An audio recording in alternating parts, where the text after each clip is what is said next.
Hi అండి, welcome back to my channel. ఈరోజు గోంగూర chicken dum biryani వండుకుందామండి. ఏ విధంగా చేసుకోవాలో చూద్దాం రండి. ముందుగా గోంగూరని శుభ్రంగా కడిగి పక్కన పెట్టుకోండి. ఇప్పుడు కడాయిలో ఆయిల్ వేసి గోంగూర కూడా వేసి ఈ విధంగా మెత్తగా ఉడికించుకొని పక్కన పెట్టుకోండి. స్టవ్ పై వేరే బాండి పెట్టి ఆయిల్ పోసుకొని హోల్ గరం మసాలా వేసి ఆనియన్స్, పచ్చిమిర్చి, కొత్తిమీర, పుదీనా, అల్లం వెల్లుల్లి పేస్ట్ వేసుకొని శుభ్రంగా కలుపుకోండి. ఈ విధంగా వేయించుకోండి.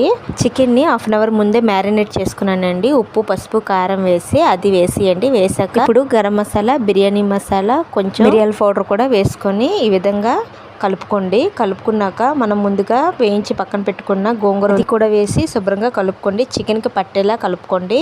ఇప్పుడు కొంచెం వాటర్ యాడ్ చేయండి. డ్రైగా ఉంది కదా, కొంచెం వాటర్ యాడ్ చేసి చూడండి. వాటర్ యాడ్ చేశాక ఈ విధంగా ఉడుకుతుంది కదండి.